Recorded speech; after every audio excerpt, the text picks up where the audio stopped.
Alright, lads. It's your good buddy Lefty again, here for our second briefing. But the first one we have in our new spiffy little briefing room here with our chalkboard that I'm able to just doodle on.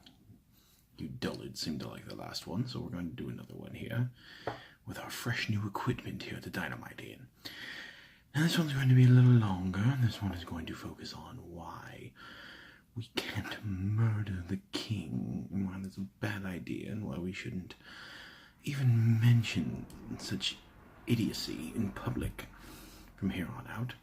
And it's also going to explain our mission that was given to us by a messenger of the Macanian royal family, and why we've bought a bar, aside from the fact that it's, fulfilling all of our wildest dreams, and all of that. But once we're done with all of that, the who, what, where, when will all become very clear to you. So just relax in your easy chairs there and allow me to explain to you what we need to do here. Oh, I need a little bit of John Courage there before I move on, because you all test me so. But here we go. Okay, so now draw your attention to our newfangled chalkboard that we've had installed here, and kudos to Dorgon for the idea. You're a strange lad that enjoys making back scratchers out of humanoid limbs, but I do enjoy being able to doodle, so here we are. Now, Clack, you especially pay attention. This part pertains to you the most, especially when you're under the influence of the demon rum. Now, the king, you see, we are not going to kill him. The king is very hooray. The king does not need to die. I cannot believe that I'm actually having to explain this out loud, in common, but here we are. We are not going to murder the king. No. Bad. I never ever thought I would have to say this out loud, but for once, killing is not the bloody answer. For you see, the king is good, and the princess is also good. They both can be good. One is not mutually exclusive of the other. So the king is good, and the princess is good, and together as a royal family, see, as one, see, we drew two lines here, that means it's one. They rule Macania. Which, yes, I know still looks like a lake, but it's not. This is Macania. So once again, we are not killing the king. We are not going to talk about killing the king, because that gets us thrown out of drinking establishments. Now, generally, the yawning portal allows people to come back after a long period of time, but I can't imagine they're going to be too keen on people openly talking about overthrowing the government and usurping the ruler and putting the second to the throne in power. It's never happened before, to the best of my knowledge. Certainly never happened while I was still here, but who knows? Maybe we'll get to go back to the yawning portal anyway. And besides, the princess does not need the king to be murdered. See, the princess is going to become the queen when the king dies of natural causes. So she doesn't need us. No matter what happens, she's still going to be the queen, you understand? So just enough with the killing the king talk. Now, for our mission here, you see, we have to go back a long, long time ago. You see, and there's me again with my little sword. You see, myself and the king, we both attended the Macanian Academy. It was sort of like a college, the way the bards and wizards have colleges, only this was for soldiers. This was for officers in the Macanian army, for royalty, if you will. Basically teaching us to be the great leaders that we were. You see, before I was the commander of all the Macanian armies, the king actually was, and then when he became king, I moved up and I became the commander. But we studied together in the academy. He was 2 years ahead of me. Now, while we were at the academy, our instructors used to tell us tall tales of a great vault filled with piles and piles of gold. And I don't want to hear any comments on what those look like. Those are piles of gold and nothing else in a big vault. Now, supposedly, this giant pile of gold was underneath the main city of Makania, which, as we've established last time we had a briefing, is not scary. Now, supposedly this money allowed Makania to influence various portions of the world. Would see it looks like a very angry face, and I presume that the fishman and his sex cult were right about here-ish, under the water. I still never forgave you for sending me that bloody letter again, you little bastard. I had to...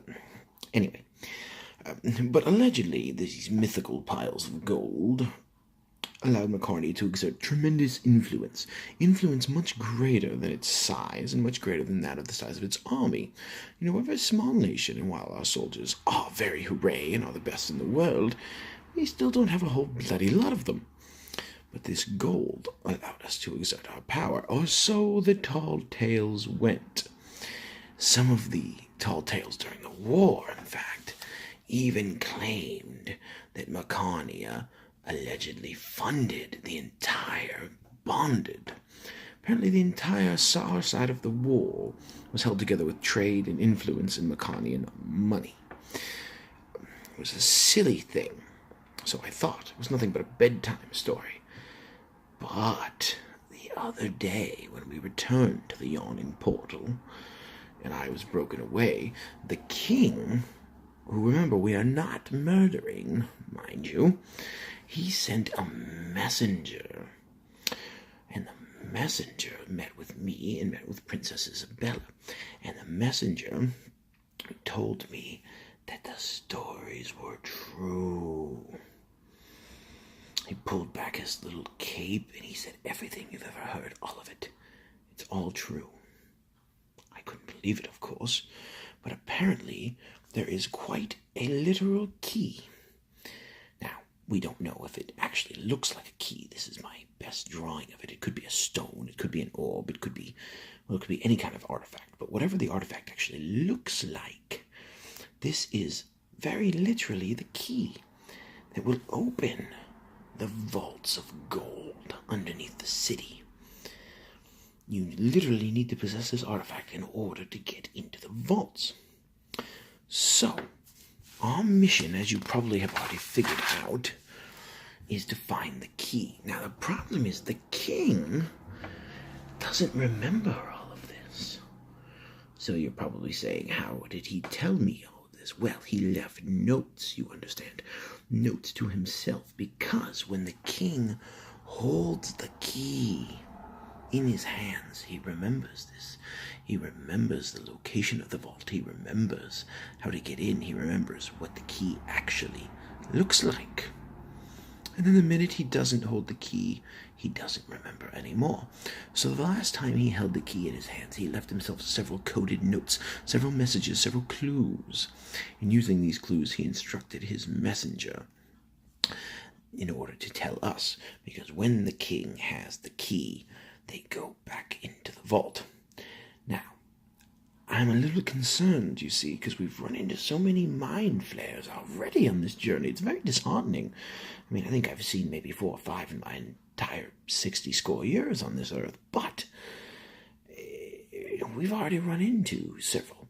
So I'm worried that the king may have been affected by one already, or maybe one of those Obelinks or Amaleks or whatever the hell those things are that I could never remember their names that we fought that made me think there was another not king until as he broke his neck in front of me, as if I didn't have enough PTSD. Anyway, so the king's messenger in his lovely cape, he gave us a big bag of money. Well, technically he put it in the bank, you see. Not all of us are men named Andre. We just don't receive random bags of money.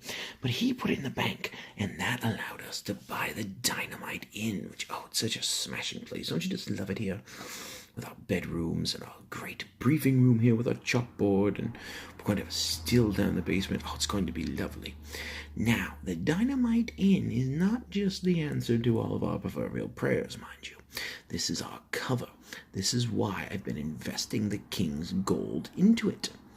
We need a cover while we investigate, while we look for the key. So we must run this as an actual tavern, you understand. We need to have guests, we need to make beer, we need to sell food, we need to have entertainment, because using this as our cover, this will allow us to investigate the guilds. The two guilds, the Xanatar being the main culprits, and then the other one with an X. They both start with X. They have taken over the North End, where the Dynamite Inn is, unfortunately. And they are also looking for the key. Now, they have their own reasons, which I won't go into, because I don't know them all fully. But basically, they are working for Wilhelm. Smelly, cowardly Wilhelm. Now, Wilhelm, you might not know him, but he is the reason that I was exiled. You see, I ended up on the ship and met you boys. Basically, during the war, Wilhelm was my protege. I attempted to teach him in the same way that the king taught me, and I thought I had gotten through to him. However, when we were at our weakest, despite all of my training, Wilhelm lost his honor and betrayed Macania and turned us over to the Knights of He threw his lot in with those ragtag bunch of rapists and thieves. And because of that, the Knights of now rule Macania. They only left the king as a puppet because he was so popular. They feared that disposing him would cause an absolute riot in the streets if the people would rise up against them. Which, keep in mind that, Clag, the next time you talk about open, regicide, we would have a literal coup on our hands against us. Not even Wilhelm was brave enough to attempt to overthrow the king, so he left him and the princess as puppets. But Wilhelm, for all intents and purposes, runs Macania. He reports back to those bastard Knights of He's the reason why I'm exiled, and he's the reason why I have a death mark on my head in this country. Little does he know that I'm going to kill him. The reason is because he is also looking for the key. And so he has hired the guilds, and he has hired loads of street toughs, and they are looking for the key because he knows that the vault is real. He knows that the Macanian gold is real. And if he finds the Macanian gold and turns it over to the Knights of they will rule the entire planet. And that is so not hooray. So, lads, I can only say that, we must keep on with it. We must keep looking. And we must use this bar as our cover, because once we uncover the key, we can get into the vault. I'm not going to lie to you, it's not going to be easy. I don't necessarily know where the key is. I don't necessarily know what the key looks like. And I don't really know where we have to go once we find it. But I do still have access to the king. He's going to send a stone gnome, golem dwarf person, little man. He's going to be his messenger. We can trust him. I have all his contact information. And we have a direct line to the palace. We have a direct line to the royal family. It seems Rabbit can also communicate with the princess. God help us all. So this is our quest. And I feel like we only have so many days to do it. But I know you'll all be with me. And so that's our little briefing for this week, lads. Oh, I just love this new chalkboard. It's just very hooray. I love this briefing room.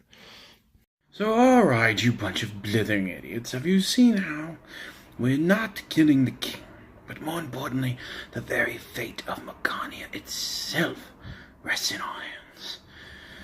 Oh, I shudder to think at the fact that there are no better men than us to do it. The realm is well and truly screwed, I'm afraid. It's so distressing, I need another drink.